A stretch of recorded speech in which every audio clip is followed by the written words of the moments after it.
ইতিমধ্যেই ভারী তুষারপাতের ফলে প্রাণ গিয়েছে 4 জনের এবং প্রায় 223টির মতো রাস্তা এবং 3টি জাতীয় সড়ক বন্ধ করে দেওয়া হয়েছে।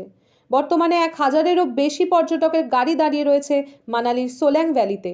জানা গিয়েছে হিমাচল প্রদেশ প্রশাসনের তরফে টানা বরফ কাটার কাজ চালানো হচ্ছে। ঘটনাস্থলে নামানো হয়েছে বিপর্যয় মোকাবিলা বাহিনী।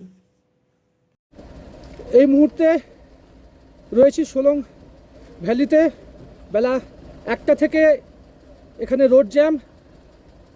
মানালিতে তুষারপাতের জন্য শতাধিক গাড়ি এখানে ফেসে আছে, গাড়ির কোনো মুভমেন্ট হয়নি।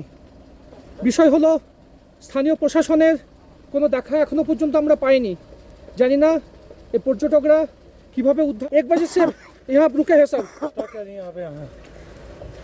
तो क्या होगा?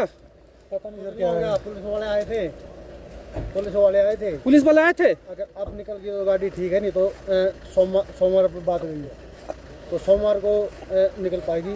जो आज जो स्नोफॉल हुई है, हाँ, कल इससे भी ज़्यादा होगी। सब तो यहाँ फंस जाएगा। सब यही फंस जाएंगे। তো মিলিটারি वाले को नहीं आएगा? नहीं कोई नहीं। বুঝতে পারছেন এই অবস্থা। স্থানীয় লোকেদের কথা এটি।